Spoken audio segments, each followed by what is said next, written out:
दे रहे हैं।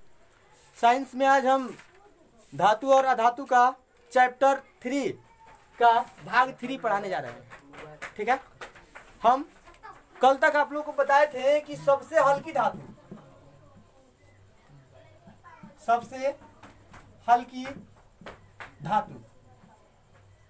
कौन सी है, तो आप लोग को हम बता चुके हैं कल। तो बाबू इसका नाम है लिथियम न हो, जिसका परमाणु संकेत होता है Li। ठीक है, यहाँ तक हम लोग पढ़ चुके थे। इसके बाद हम लोग आज आगे पढ़ेंगे। तो नोट नंबर आप लोग को नोट दिवा कर लिखवा रहे थे, थोड़ा सा नोट हमको बताइए कि कहाँ तक कौन सा नोट लिखवाए थे हम, देखकर बताइए कितना नोट नंबर कितना था। 10 था। ठीक है, तो आज बाबू नोट नंबर 11 लिखेंगे। ठीक है, चलिए नोट नंबर 11 लिखेंगे बाबू, और लिखेंगे हार्डेस्ट मेटल। चलिए बाबू रुक जाओ। हार्डेस्ट मेटल सबसे हल्की धातु लिथियम, जिसका परमाणु संकेत होता है Li। आज हम लोग पढ़ेंगे हार्डेस्ट मेटल। बाबू हार्डेस्ट का मतलब होता है सबसे कड़ा या सबसे कठोर। बाबू हमने के भोजपुरी जोन बनू तो सबसे बढ़िया भाषा बा। सबसे कठोर धातु कौन है? तो बाबू सबसे कठोर धातु का नाम है बाबू प्लेटिनम। क्या है? प्लेटिनम। तो बाबू इसको नोट करेंगे, लिख लेंगे हिंदी भी। सबसे कठोर धातु प्लेटिनम।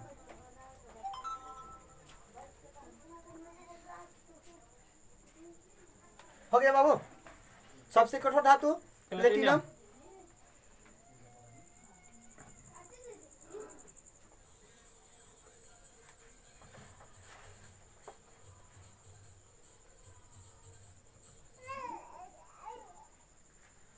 हो गया, चलिए देखिए बाबू क्या है वो प्लेटिनम, जिसका संकेत होता है बाबू पीटी। बाबू प्लेटिनम को एक और बात याद रखिएगा कि प्लेटिनम को हम लोग व्हाइट गोल्ड भी बोलते हैं। प्लेटिनम को व्हाइट गोल्ड, व्हाइट गोल्ड। ठीक है, ये बंद है क्या हो गया शाम के समय। देखिए प्लेटिनम को हम लोग एक और नाम से जानते हैं, जिसका नाम है व्हाइट गोल्ड, मतलब सफेद सोना। उजला सोना ना हो सकता है? बिल्कुल हो सकता है, सफेद सोना। देखो बाबू प्लेटिनम के बारे में कुछ और जान लीजिए। प्लेटिनम बाबू इसका प्रयोग आजकल जो हवाई जहाज होता है उसके ढांचा बनाने में किया जाता है। हवाई जहाज के ढांचा, ठीक बा। अगर नहीं बुझात नू समझ ल कि मतलब हवाई जहाज देखे के नहीं मिला, तो हमने के सीरियल रोज देखते नहीं जाए। सीरियल जो हीरोइन लगाती है कान में, नाक में, उजला उजला गला में चमकता है, वही आपका प्लेटिनम। ये महंगा धातु है बाबू, प्लेटिनम बहुत महंगा धातु है, सोना से महंगा है। ठीक है, इसको उतार लेंगे बाबू। आप लोग ठीक इसी प्रकार से लिखेंगे। व्हाइट गोल्ड किसको बोलते हैं? प्लेटिनम को। या सफेद सोना किसको बोलते हैं? प्लेटिनम को। इसका संकेत होता है पीटी। ठीक है, चलिए उतारिए।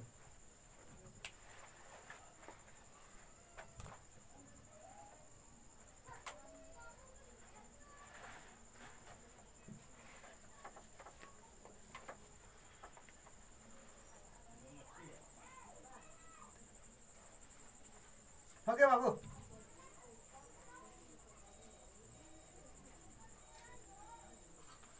हुआ। चलिए नोट नंबर 11 12। ठीक है, चलो देखो हम लोग पढ़े सबसे कठोर धातु कौन है बाबू? प्लेटिनम है, जिसका संकेत होता है पीटी, और इसको हम लोग व्हाइट गोल्ड के नाम से भी जानते हैं। अगर कोई प्रयोग पूछ दे तो इसका प्रयोग बाबू हवाई जहाज के ढांचा में, और प्लस में जो आधुनिक युग में, मॉडर्न युग में जो कान में, नाक में या गला में जो सीरियल में पहनी हुई दिखाई पड़ती है आप लोग को हीरोइन, वो है आपका प्लेटिनम। ठीक है, अगला बाबू लिखेंगे highest melting point, highest melting point metal. इसका मतलब अब होता है हाईएस्ट मतलब सबसे अधिक, मेल्टिंग मतलब गलनांक होता है, ठीक है। पॉइंट मतलब बिंदु, मेटल मतलब धातु। सबसे अधिक गलनांक किस धातु का होता है, ठीक है। सबसे अधिक गलनांक किस धातु का होता है बाबू, इसका समझिए थोड़ा सा। जैसे कहने का मतलब मेरा ये हुआ कि बाबू हमने के जाते हैं चांदी लेकर या सोना लेकर, ठीक है, या आप लोग के घर में जो आप बर्तन यूज करते हैं हम लोग को स्टील का ही, या हम लोग एक सुई, जनरली में हमने के सुई उपयोग करने सुई के, तो बाबू सुइयो बनला ना तो सुई के भी गला दिया जाला, ठीक बा। पहले उसको गला दिया जाता है और गलाने के बाद बाबू उसको क्या किया जाता है कि फिर से उसको एक नए ढांचे में ढाल दिया जाता है, ठीक है। या बाबू आप लोग जिस बल्ब का प्रयोग करते हैं हम लोग घर में, फिलामेंट, फिलामेंट जो उजला रंग पीला रंग का सफेद बल्ब जलता है हम लोग घर में, पीला वाला, उसमें भी एक धातु होता है टंगस्टन, ठीक है। उसका भी एक निश्चित गलनांक होता है बाबू। अगर ज्यादा गर्म हो ना तो क्या हो जाएगा, गल जाएगा, ठीक है। तो हमको यही जानना है कि आखिर वो गलनांक होता क्या है बाबू। जिस निश्चित ताप पर कोई भी धातु, जिस निश्चित ताप पर कोई भी धातु गलना प्रारंभ कर दे उसे हम लोग उस धातु का गलनांक बिंदु कहते हैं, ठीक है। तो बाबू हाईएस्ट मेल्टिंग पॉइंट मेटल कौन होता है, इसका नाम है बाबू टंगस्टन। क्या बाबू, tungsten highest melting point metal. बाबू अगर हिंदी लिखे को तो हिंदी में लिख लिया जा कि सबसे अधिक गलनांक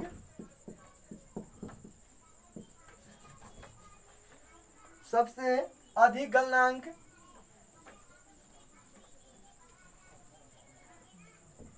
किस धातु का होता है, टंगस्टन। किस धातु का होता है बाबू। आंसर हमारा टंगस्टन, ठीक है। हो गया बाबू।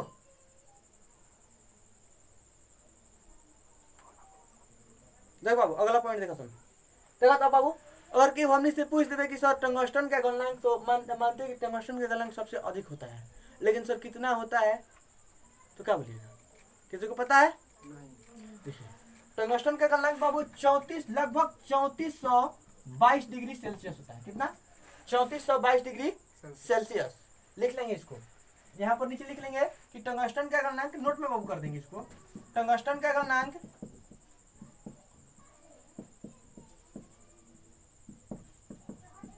टंगस्टन का गलनांक 3422 डिग्री सेल्सियस होता है। कितना होता है वो? 3422 डिग्री सेल्सियस।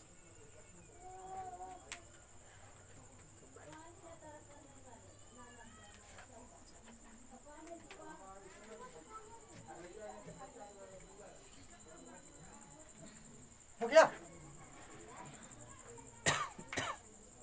अगर समझ में ना आए तो पूछिएगा, ठीक है? पूछते रहिए। मिटाए ना? मिटाए? कुछ पूछना है तो पूछिए। टंगस्टन किस धातु का बना है? बाबू टंगस्टन एक खुद अपने आप में एक धातु है, ठीक है, जिसका खान है भारत में, खान उसका पाया जाता है राजस्थान में। सबसे अधिक राजस्थान से टंगस्टन पाया जाता है, राजस्थान में, ठीक है। और इसका प्रयोग बल्ब के फिलामेंट बनाने में किया जाता है, जिसका गलनांक 3422 डिग्री सेल्सियस होता है लगभग, ठीक है। और कुछ मिटाए ना? ये बाबू हम लोग पढ़ रहे थे ना, जो ये बाबू हम लोग का था फिजिकल, ठीक है, फिजिकल प्रॉपर्टीज ऑफ मेटल। अब आगे हम लोग पढ़ेंगे केमिकल प्रॉपर्टीज ऑफ मेटल। कहने का मतलब ये हुआ कि धातु के रासायनिक गुण, और इससे पहले जो हम लोग पढ़े वो क्या था? धातु के भौतिक गुण, ठीक है।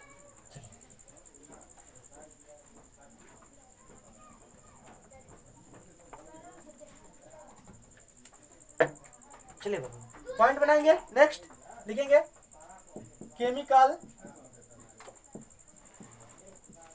प्रॉपर्टीज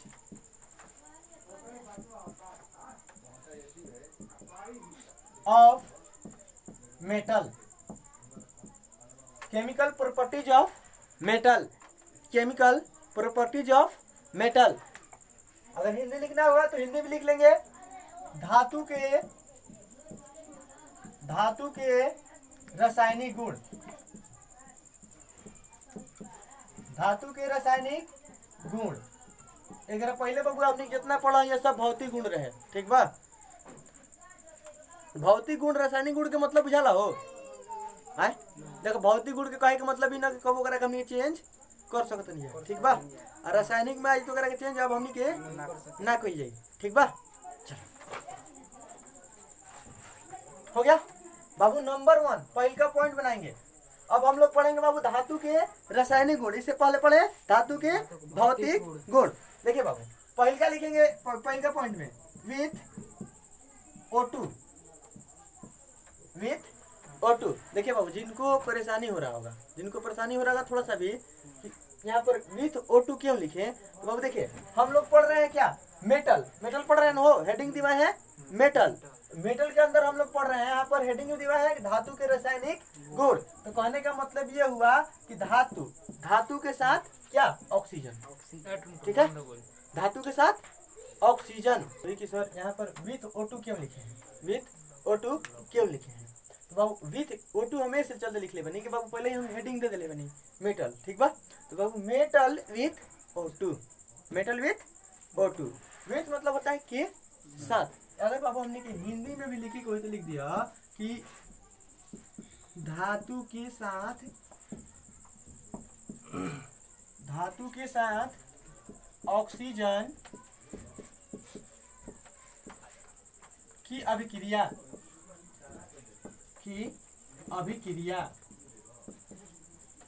धातु के साथ ऑक्सीजन की अभिक्रिया। हो गया, धातु के साथ ऑक्सीजन की अभिक्रिया हुआ। हो गया बाबू। देखिए तो जब धातु के साथ जब किसी मेटल के साथ कोई ऑक्सीजन अभिक्रिया करता है तो क्या बनाता है, यही हम लोग को जानना है, ठीक है। तो देखिए मेटल प्लस O2, इसको हम बोलते हैं मेकडेन। आप लोग एक चैप्टर में पढ़ चुके होंगे, इसको बोलते हैं मेकडेन, ठीक है। तो एक बाबू देखो एकरो में कुछ नियम होखेला है, तीर हो गए, ठीक बा। आ तीरिया के जोन मुंहवा बुए न मुंहवा जोन मुड़ी कर बा इ दर्शावेला ना कि हेने अभिक्रिया भइल बा, ठीक बा, हेने उत्पाद बनल बा। तीरिया जोन बा, तीरिया के जोन मुड़ी बुए तो मुड़िया का भइल बा अभिक्रिया भइल बा, आ तीरिया के पोछवा रेखा बुए सब उत्पाद हो, ठीक बा। इ रासायनिक अभिक्रिया में भाग ले बा, हेने रासायनिक अभिक्रिया के बाद नया पदार्थ बनल बा, ठीक बा। आ देख बाबू एगो और कहीं तो नहीं का हइसनो में मिल सकता, क्योंकि तीर हइसनो मिल जाई, एक तीर ऐसा भी मिल जाएगा। तो बाबू ये जो तीर मिले ना तो समझ जाना जो रासायनिक अभिक्रिया भइल हुए, ठीक बा। वहाँ पर रासायनिक अभिक्रिया हुआ है, लेकिन उसके साथ साथ भौतिक अभिक्रिया भी हुआ है। मतलब कहने का मतलब ये कि बाबू है नहू जा सकता ही है नहू आ सकता, दोनों ओरे जाई, ठीक बा। तो एक ओरे मुड़ी रही तो बाबू वहाँ रासायनिक अभिक्रिया, लेकिन जब दोनों ओरे मुंह खुला बा तो समझ लिया कि दोनों अभिक्रिया होगी, भौतिक और रासायनिक दोनों अभिक्रिया, याद रहेगा। चलिए देखिए बाबू metal plus O2 make then metal oxide, metal plus O2 make then metal oxide. अब प्लस बाबू एक गैस भी निकलता है यहाँ पर हो, ठीक है, यहाँ पर एक गैस भी निकलता है, लेकिन उसको पढ़ेंगे थोड़ा सा बाद में। आइए यहाँ पर metal plus O2 make then metal oxide. कहने का मतलब ये हुआ कि धातु अब प्लस दिख रहा है ना नीचे का, धातु प्लस ऑक्सीजन, बिल्कुल वो बता रहे हैं, धातु plus oxygen make then oxygen धात्विक ऑक्साइड, धात्विक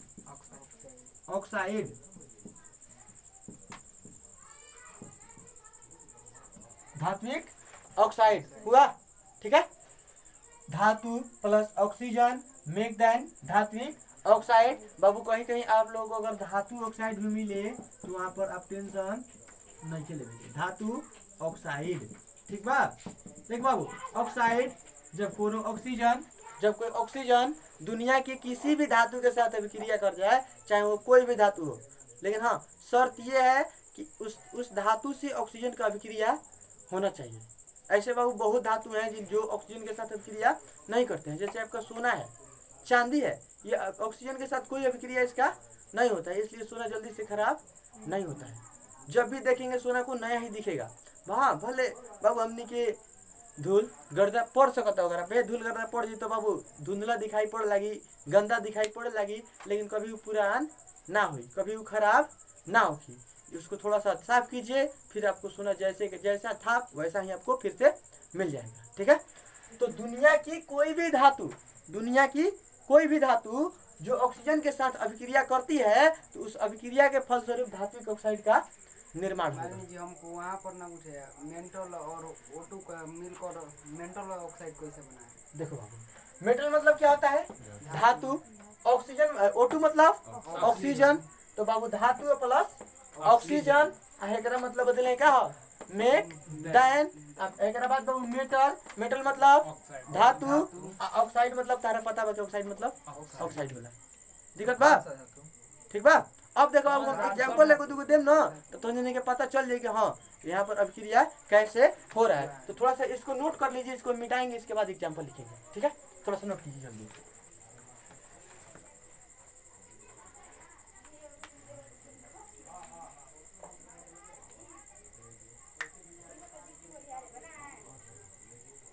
हो गया? अभी नहीं हुआ, जल्दी जल्दी फास्ट कीजिए।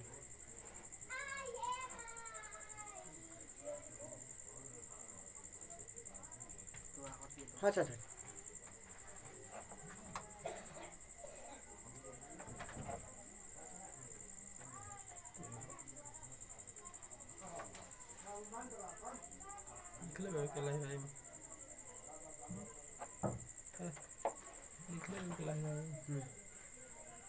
कभी कुछ बोल रहा है क्या?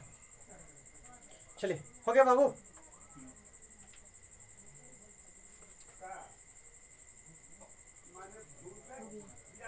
हो गया? सबका हो गया? बंद हो गया?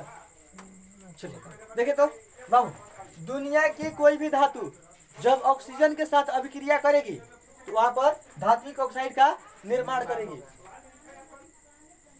धात्विक ऑक्साइड का निर्माण करेगी। धात्विक ऑक्साइड का निर्माण देखिए बाबू कैसे, देखिए तो कैसे, Na plus O2, Na plus O2 make then Na2O। ठीक है, Na2O। देखिए बाबू क्या होता है, Na का मतलब बाबू सोडियम, O2 का मतलब ऑक्सीजन। बाबू यहाँ पर Na2O, तो यहाँ पर बाबू होता है सोडियम ऑक्साइड। क्या होता है? Sodium oxide. हम आप लोग को नीचे बताए हैं, देखिए धातु प्लस ऑक्सीजन, धातु प्लस ऑक्सीजन मेक देन धात्विक ऑक्साइड। देखो बाबू, धातु प्लस ऑक्सीजन मेक देन धात्विक ऑक्साइड। अब बाबू थोड़ा सा देखा था जी बाबू, हेने सोडियम देखा था को बाबू एगो बानू हो, आ हेने बाबू को बा दूगो, हेने बाबू जहाँ ऑक्सीजन को बा हो दूगो नु हो, आ हेने को बा बाबू बरोबर कर दिया जाओ तभी नु संतुलित होई। संतुलित करना जरूरी है नु जी। देखिए देखिए बाबू, संतुलित करने का सबसे आसान तरीका आप लोग को पढ़ाएंगे कुछ देर के बाद। ठीक है, लेकिन अब बता रहे हैं संतुलित कैसे कीजिएगा।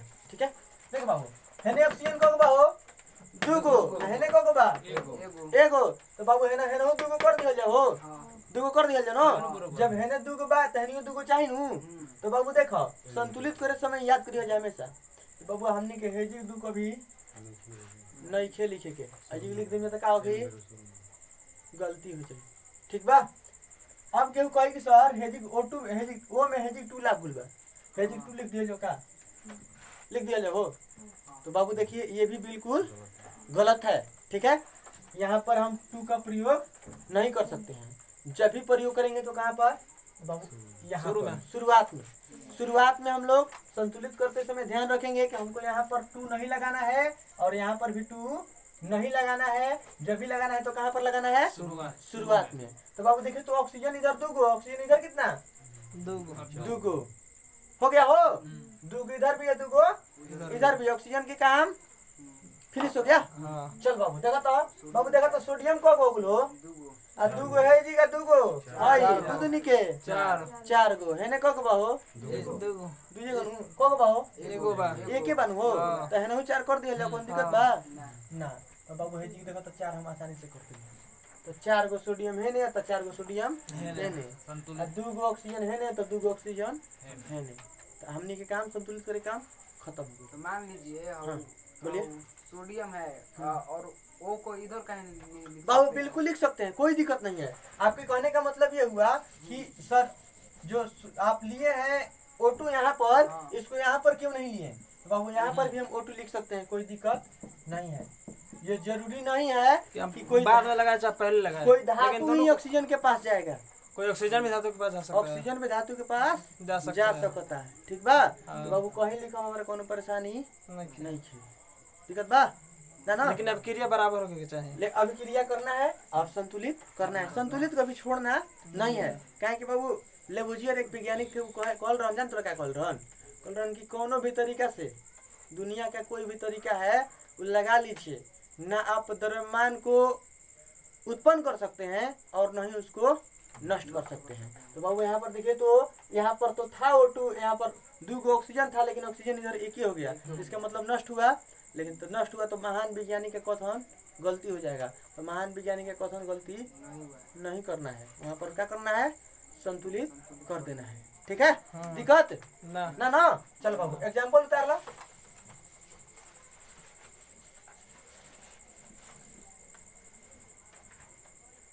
उतार लिए हो, चलिए एक और एग्जाम्पल लिख लीजिए। देखिए एग्जाम्पल एक और लिखिए बाबू। देखिए तो ये क्या है, हो Ca कैल्शियम है। हाँ। चलिए बाबू कैल्शियम क्या है, धातु है, क्या धातु है, धातु है ना हो। Ca प्लस O2, CO2 ठीक है। हाँ Ca प्लस O2 O2। या बाबू लिखते हैं, इसको लिखते हैं CaO। बाबू यहाँ पर ऑक्सीजन का एक ही form Ca plus O make them CaO। बाबू इसको बोलते हैं कैल्शियम, इसको बोलते हैं ऑक्साइड। तो हमारा बन गया क्या, कैल्शियम ऑक्साइड। दिक्कत है ना नहीं। चलिए उतार लीजिए, लग रही है। उतार लीजिए, जल्दी फास्ट कीजिए। ओह होल्ड हो गया जी। चलिए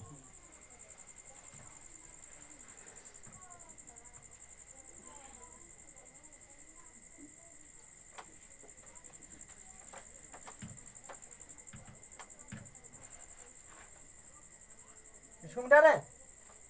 हाँ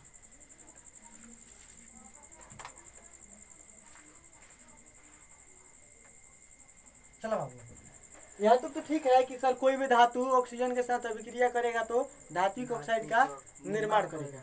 लेकिन अब हमसे कोई पूछ दे कि सर अभिक्रिया कर लिया कोई धातु और सर उसको हम टेस्ट करेंगे तो कैसा लगेगा, बोलेगा ना, कहेंगे हम लोग बिहारी हैं, ज़्यादा दिमाग लगाते हैं। दिमाग लगाएंगे हम लोग, दिमाग लगाएंगे तो कहेंगे कि सर तो है धातु हो ऑक्सीजन के साथ अभिक्रिया कर लेलस तो एक चखल जी तो स्वाद कैसन लगी, ठीक बा। तो हमने क्या कहे के बा हो, कहे के बा ना कि सर इसका स्वाद लगेगा बेसिक। बेसिक मतलब बोला बाबू क्षारीय, कही हो क्षारीय। इसका स्वाद कैसा होगा, क्षारीय।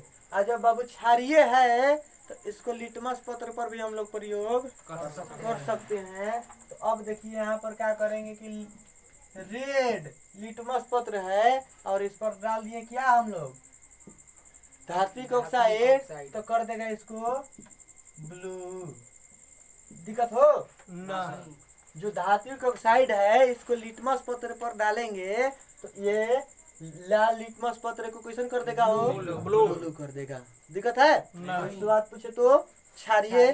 क्षारीय का मतलब आप लोग को समझ में आता है कि सर जो कड़वा लगता है, ठीक है, देहाती में कड़वा कह जाने हो, कठोर ना कड़वा, ठीक बा।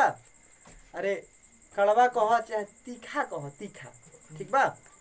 भोजपुरी में तीता का प्रयोग करने जाओ ना हो। मिटा दी। हाँ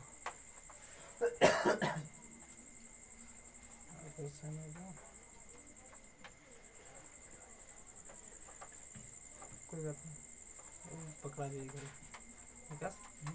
और सब देख सकते हैं जो।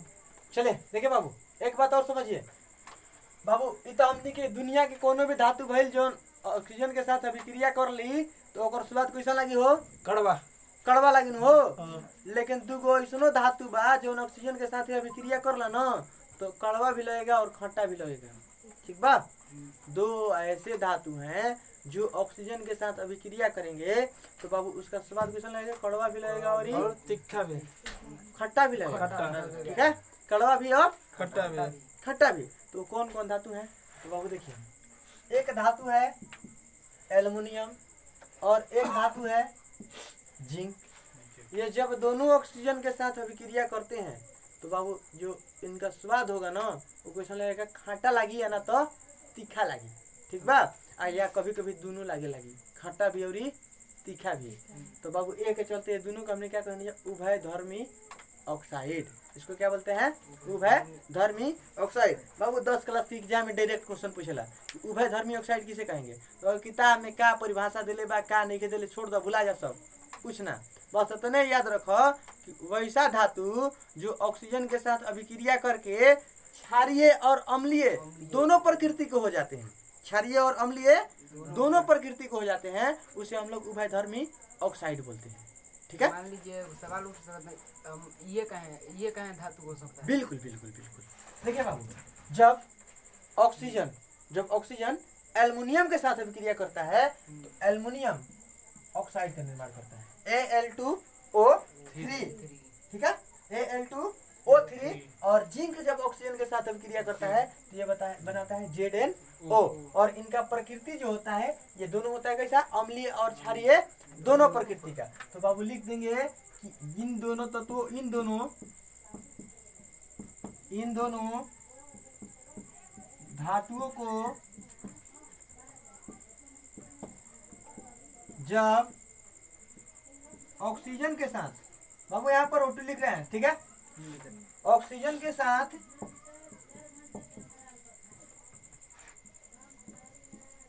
अभिक्रिया कराई जाती है, अभिक्रिया कराई जाती है, अभिक्रिया कराई जाती है। थोड़ा सा देख लीजिए तो नीचे कट रहेगा, ठीक है ना? कराई जाती है तो ये अम्लीय और क्षारीय, अम्लीय और क्षारीय। देख लीजिएगा थोड़ा सा यहाँ से हम ऊपर लेकर जा रहे हैं, थोड़ा सा नीचे दिखाई नहीं पड़ेगा इसलिए हम इसको ऊपर लिख रहे हैं। अम्लीय और क्षारीय दोनों प्रकृति को हो जाते हैं, दोनों प्रकृति के हो जाते हैं। बस ओ ज़्यादा के हो जाते हैं, ज़्यादा होता है। दोनों प्रकृति के हो जाते हैं। ठीक है, हो जाते हैं। ठीक है, इसलिए इसे उभयधर्मी, इसलिए इसे उभयधर्मी ऑक्साइड कहते हैं, उभयधर्मी ऑक्साइड कहते हैं। वो देखो हमनी के तीसरा चौथा में रह होती कि हमनी के पढ़ालू रहे जेंडर पढ़ालू रहे हो, वही में आवत रहे कॉमन जेंडर। कॉमन जेंडर मतलब उभय लिंगी। तो बाबू उभय आ गल तो में नरो रहे और मदो रहे, दोनों आयत रहनु हो। जिसे हमनी के डॉक्टर, तो डॉक्टर में ये लेडीज भी आती है और जेंट्स भी आता है। तो उसी तरह से बाबू यहाँ पर भी जब उभय आ गल तो समझ लिया का चीज दोनों। ठीक बा, अम्लीय भी हो सकता और क्षारीय भी हो सकता है, कोई दिक्कत बा हो तो लिख ले करेगा जल्दी से, लिखिए जिसे इन दोनों धातुओं को जब ऑक्सीजन के साथ अभिक्रिया कराई जाती है तो ये अम्लीय और क्षारीय दोनों प्रकृति को हो जाते हैं, इसलिए इसे हम क्या बोलते हैं? उभयधर्मी ऑक्साइड। बाबू आपसे एग्जाम में अगर क्वेश्चन पूछा जाए कि इनमें से कौन उभयधर्मी ऑक्साइड है तो आपको यहाँ पर लिखना है Al2O3 कहाँ पर है या ZnO कहाँ पर है या दोनों कहाँ पर है। ठीक है, दिक्कत है? दिक्कत है जी? नहीं सर। उतारिए।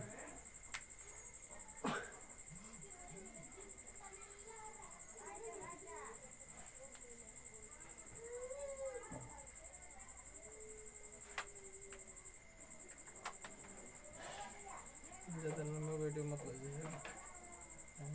1 घंटा क्लास चलेगा, दिक्कत नहीं है, डाल देंगे हम। कितना थी फिर चलिए। हो गया बाबू? क्या है?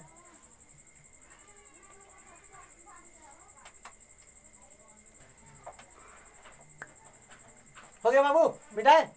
चलिए थोड़ा सा फास्ट कीजिए।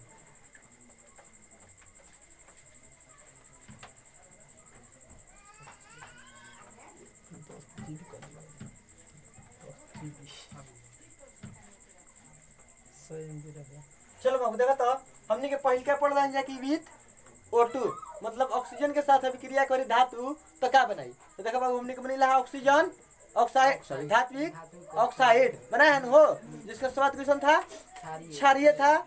और इसको रेड लिटमस पत्र पर, लाल लिटमस पत्र पर अगर डाला जाए तो क्वेश्चन हो कि ब्लू हो जाए, नीला हो जाए। ठीक बा?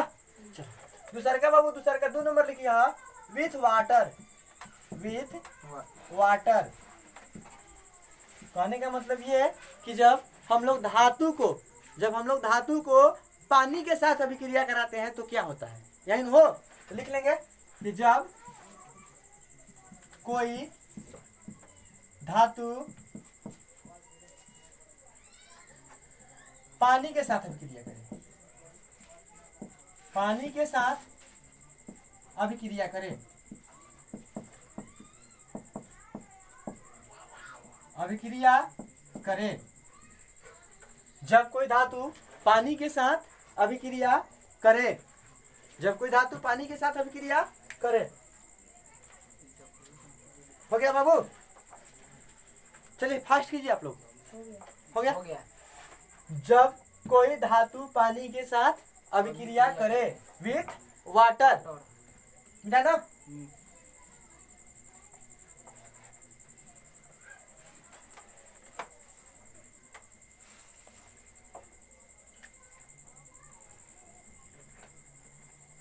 चलिए बाबू लिखते चलिएगा आप लोग।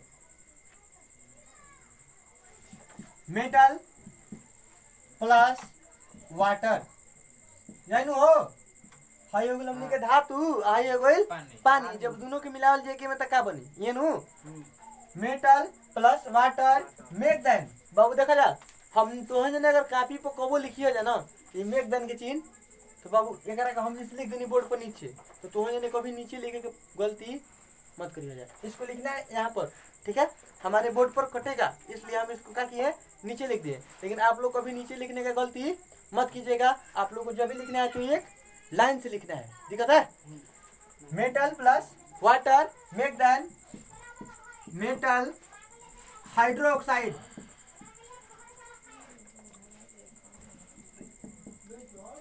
मेटल हाइड्रोक्साइड प्लस H2, और ये निकलेगा आपका गैस के रूप में। ठीक है? इसका हिंदी भी हम लिख दे रहे हैं। देखिए मेटल मतलब बाबू धातु हो, और वाटर मतलब पानी, जल, और मेटल मतलब मेटल हाइड्रोक्साइड मतलब धात्विक हाइड्रोक्साइड। देखो बाबू हाइड्रो का मतलब जहां भी कभी हाइड्रो मिली, हाइड्रो का मतलब होता है साइंस में अगर हाइड्रो मिल गया तो समझ लिए पानी है। क्या है? पानी है। साइंस में अगर क्या मिला आपको? हाइड्रो मिला तो इसका मतलब पानी है। ठीक है? चलिए धातु प्लस पानी मेक देन धात्विक हाइड्रोक्साइड, हाइड्रो या हाइड्रा ऑक्साइड कट रहा है का जी? हाइड्रो ऑक्साइड प्लस हाइड्रोजन, ठीक बा हो? प्लस हाइड्रोजन, धातु प्लस पानी। कहे का मतलब ही ना कि कोनो भी धातु पे अगर पानी डाला जाए तो ओकरा से जौन अभिक्रिया होई नु तो ओकरा बाद बनी का चीज धात्विक हाइड्रोक्साइड, आ प्लस में एगो गैस निकली। क्या और गैस हो? हाइड्रोजन। ठीक बा बाबू हे जी गैस लिख लिया कि कैसे लिख दी, हाइड्रोजन तो खुद है गैस है। ठीक बा पता बनू हाइड्रोजन है वो गैस हो। चलो बढ़िया बा पता बता।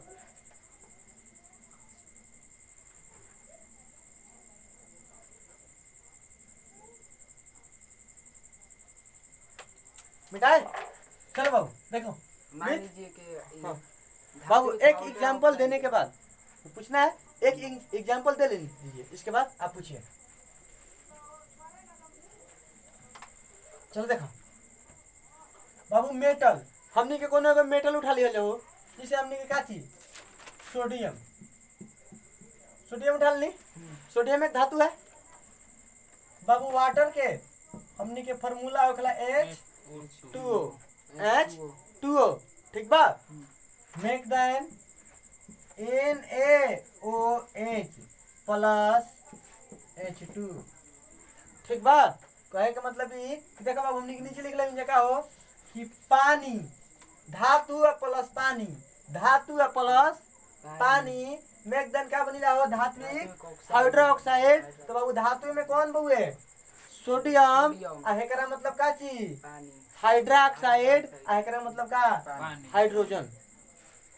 ठीक बा है सोडियम है पानी, जब दोनों आपस में अभिक्रिया करी तो बनाई Na मतलब सोडियम, आ OH के मतलब वाला हाइड्रा ऑक्साइड। ठीक बा तो इसका अगर नाम अगर लिखे कोई हमनी के तो आराम से नाम लिख दीजिए तो सोडियम हाइड्रा ऑक्साइड। नाम नहीं लिखा जी हो सोडियम हाइड्रा ऑक्साइड। आवाज आ रहा है सोडियम हाइड्रा ऑक्साइड दिक्कत है। देखो बाबू सोडियम हाइड्रोक्साइड को एक और नाम से जानते हैं हम लोग। ठीक है इसका एक और नाम होता है, इसका नाम होता है कास्टिक सोडा, कास्टिक सोडा। देखिए आज के बाद अगर आपसे कोई कास्टिक सोडा का फॉर्मूला पूछे तो आप बताएंगे Na plus OH make then NaOH। ये हमारा कास्टिक सोडा का फॉर्मूला है NaOH। और इसका एक और नाम होता है सोडियम हाइड्रा ऑक्साइड, या किसके सोडियम और जल के अभिक्रिया के फलस्वरूप इसका निर्माण होता है। ठीक है मान लीजिए कास्टिक सोडा का काम प्रयोग होता है ना। हाँ बाबू ना हाँ कास्टिक अर्थ खाने के। देखिए एक बात और यहाँ पर थोड़ा सा भूलिएगा मत बाबू, यहाँ पर जो ये गैस निकलता है ना बाबू इसको मिटाए ना। देखिए इसको मिटा रहे, नाम लिख लिया है इसका। अगर नाम लिख लिया है तो ठीक है, नहीं लिखे तो लिखिए जल्दी, मिटा रहे हैं।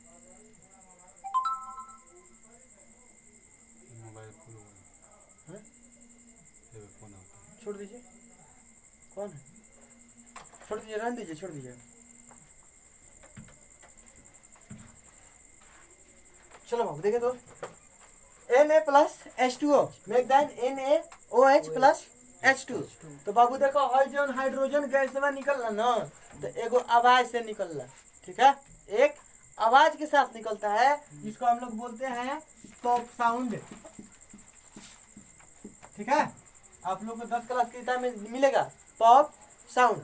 देखो पॉप साउंड का हो, पॉप साउंड अगर हो का नहीं पता है। देखिए पता पॉप साउंड जो है ना तो बाबू देखो अगर हमने के पानी बा पानी तो हमने के पानी में नहाइए, नहर में नहाई नहीं हो तो नहर में नहाते समय कभी मुंह में पानी लीजिए और उसको छोड़िए पानी के अंदर ही तो ऊपर निकलेगा ना तो एगो बुलबुला foot foot foot foot foot की आवाज के साथ निकलता है ना बाबू, वही है आपका पॉप साउंड। वो क्या है पॉप साउंड।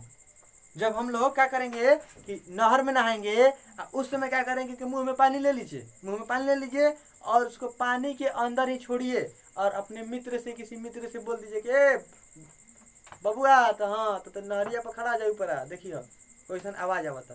तो जब बाहर निकलिएगा ना तो बताएगा कि जब तू बोलत रहनू अंदर बा पनिया छोड़त रह तो पप पप करके आवाज आवत रहे बहरी अब बुलबुला छूटत रहे। ठीक बा वो हमने का चीज पॉप साउंड। ठीक बा तो लिख लेंगे बाबू नीचे कि जब कोई धातु, ये बाबू लिखवा चुके हैं वो, कि जब कोई धातु पानी के साथ अभिक्रिया करता है तो धात्विक हाइड्रोक्साइड का निर्माण करता है। नहीं लिखवाया है चलिए इसको लिख लीजिए, नहीं लिखा है इसी में लिख लीजिए जब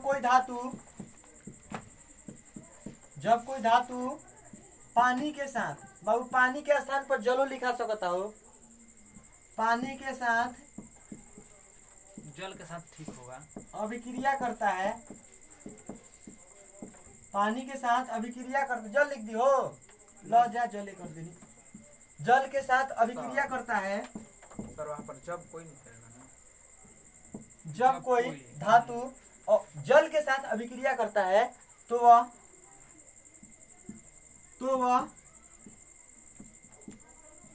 धात्विक हाइड्रोक्साइड का निर्माण करता है। धात्विक, बाबू देखो, धात्विक हम लिखते नहीं, कहीं धातु मिली तो जोड़िए मत, लिखते नहीं हम कोष्ट में। धात्विक हाइड्रोक्साइड का निर्माण करता है, हाइड्रोक्साइड का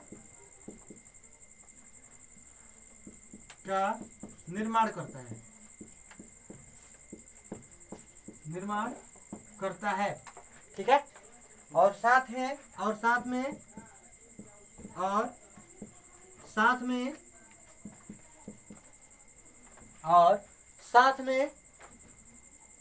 पॉप साउंड के साथ, और साथ में पॉप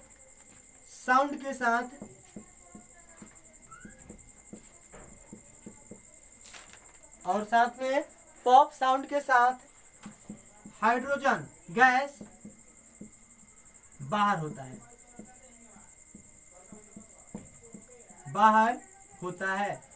दिखता है वो पॉप साउंड। आप लोग समझ गए कि पॉप साउंड किसे कहते हैं, ठीक है। पॉप साउंड का परिभाषा लिखवा दीजिए तो। बाबू पॉप साउंड का परिभाषा नहीं, उसका काम परिभाषा लिखवाए, परिभाषा नहीं। आप ध्यान रख लीजिए, आपसे कोई ये नहीं पूछेगा कि पॉप साउंड क्या है, लेकिन हम बता रहे हैं आपको पॉप साउंड है क्या। पॉप साउंड हुआ बबुआ कि नहरी में नहा, ठीक बा, आ नहरी में नहा खानी मुंह में पानी ले लो, अपने को मित्र कह दो कि नहर के जो क्या बोलते हैं वो उसको किनारे खड़ा हो जाओ, और खड़ा होकर देखो किस प्रकार का आवाज निकलता है, वही आपका क्या है, पॉप साउंड है, ठीक है। या अगर वहां पर नहीं देखना है तो आप घर पर जाइए और एक छोटा सा पाइप लीजिए, और उस पाइप को क्या कीजिए ना कि पानी में डुबा दीजिए और मुंह से उसमें फूकिए, ठीक है। पॉप पॉप की साउंड निकलेगा उससे भी, ठीक है। वही आपका पॉप साउंड है, दिखता है। चलिए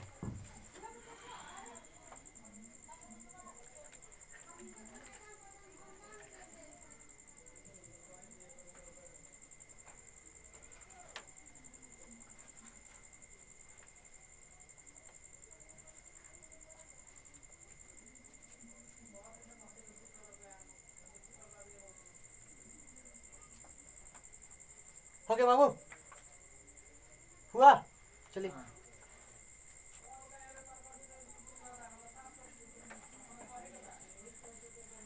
समझ में आ रहा है ना?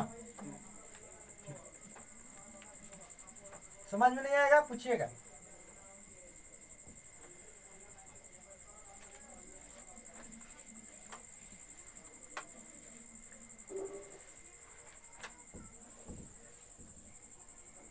चलो बाबू, बाबू हमने के 2 नंबर पढ़ जा with water, 1 number with O2, oxygen के साथ अभिक्रिया पढ़नी है और पानी के साथ अभिक्रिया पढ़नी है। बाबू 3 नंबर लिखेंगे with steam, with steam. Babu steam मतलब होखेला भाप, क्या होता है, भाप। देखो बाबू, दुनिया के प्रत्येक धातु अगर बोला जाए ना कि भाप के साथ अभिक्रिया कर ले तो ये संभव नहीं है, ठीक है।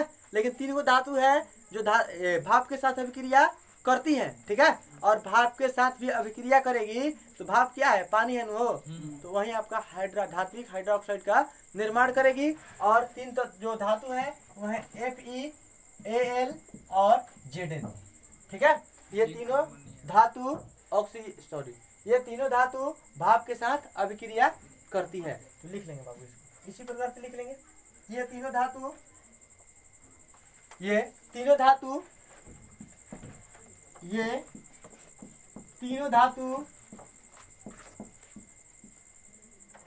भाप के साथ अभिक्रिया करती है।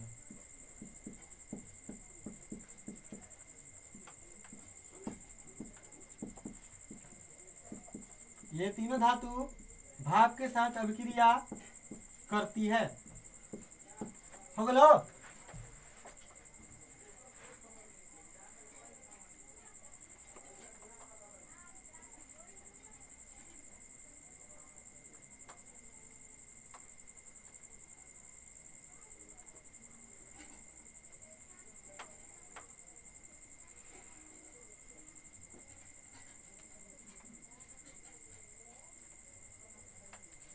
हो गया बाबू। और चलिए यहाँ पर एक नोट लिख लेंगे बाबू, नोट लिखेंगे AU, AU का मतलब हो ओरम, ओरम मतलब का होला सोना सोना, कोमा AG, AG मतलब हो अर्जेंटम अर्जेंटम न हो, अर्जेंटम का हमने क्या करेंगे चांदी कहेंगे जाए बाबू। CU कॉपर, कॉपर न हो CU मतलब। हाँ अच्छा। और एक होता है बाबू आपका एल्युमिनियम PT, और PT अभी यहाँ लिखेंगे तथा PT, PT मतलब बाबू अभी बाबू आपको इधर पहले बतैला PT मतलब वाला प्लेटिनम, क्या होता है प्लेटिनम। धातु पानी के साथ कभी भी अभिक्रिया नहीं करती है, कभी भी अभिक्रिया नहीं करती है, कभी भी अभिक्रिया नहीं करती है। देखो कौन कौन, AU मतलब सोना, चांदी, कॉपर और प्लेटिनम। कॉपर मतलब होला तांबा, ठीक बा। ये पानी के साथ अभिक्रिया नहीं करते हैं, पानी में डुबा दीजिए तब पर भी कोई बात नहीं है, ठीक है।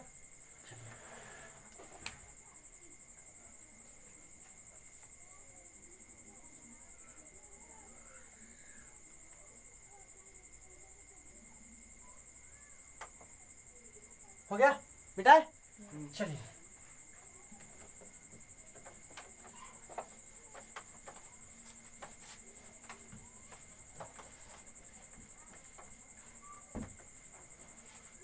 अगला लिखेंगे बाबू 4 नंबर हो, देखो तो 4 नंबर में विथ स्ट्रॉन्ग एसिड,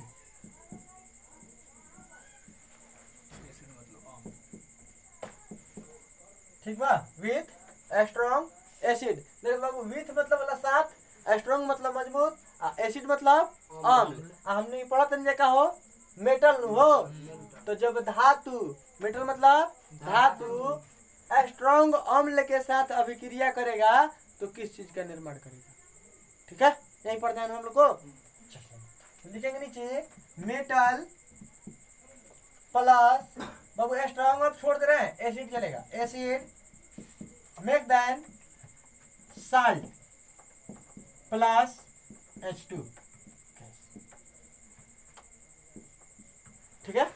कहने का मतलब देखा बाबू, कहने का मतलब ही ना कि जब कोनो धातु अम्ल के साथ अभिक्रिया करी तो क्या बनाई साल्ट बनाई, प्लस साल्ट मतलब देख बाबू होता है, देखो थोड़ा सा मेटल मतलब बाबू धातु वाला, एसिड मतलब अम्ल होला, साल्ट मतलब बाबू लवण होखेला, का होखेला लवण।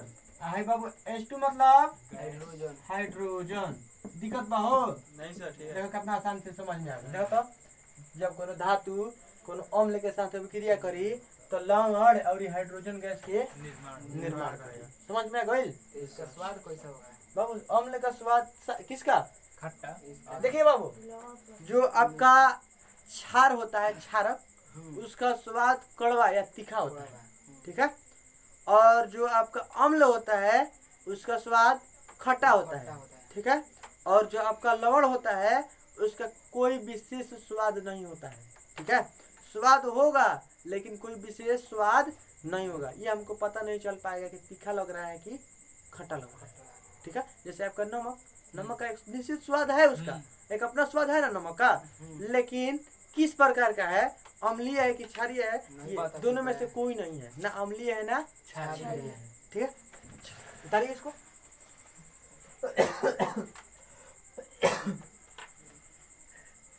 उतार लिए हो गया सबका। चलिए बाबू देखिए एग्जांपल लिख रहे हैं यहीं पर बाबू, धातु, धातु में लिख लो, धातु में लिख लो Na सोडियम। बाबू एकरा है कहे का नाम पता बा का हो, HCl। एकरा के हिंदी में कहने जे हाइड्रोक्लोरिक अम्ल, और बाबू ये हमारे पेट के अमाशय में पाया जाता है, ठीक है। पेट के अमाशय में पाया जाता है कौन, हाइड्रोक्लोरिक हाइड्रोक्लोरिक अम्ल कहाँ पर पेट के अमाशय में। बाबू देखा तो सोडियम का हुए धातु है, HCl का है अम्ल है। जब धातु और अम्ल आपस में अभिक्रिया करता है तो किसका निर्माण करेगा वो, लवण और हाइड्रोजन का। तो देखिए बाबू यहाँ पर हो जाएगा NaCl, आप प्लस यहाँ पर